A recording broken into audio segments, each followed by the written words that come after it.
Decimal সংখ্যাকে কিভাবে hexadecimal সংখ্যায় রূপান্তর করতে হয়। প্রথমত আমরা একটা সংখ্যা নিলাম, সংখ্যা হচ্ছে 125 যা দশমিক সংখ্যা।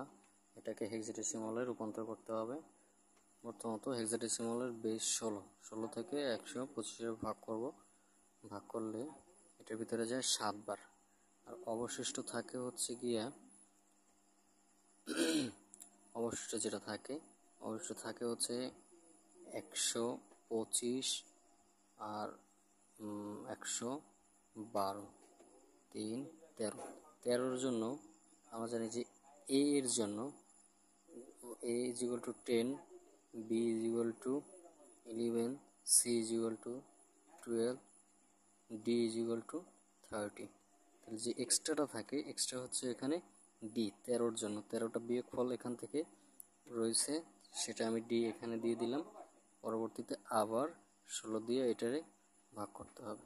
16 দিয়ে ভাগ করলে এটার ভিতরে যায় না, সেই 7 এখানে লিখে দিতে হবে।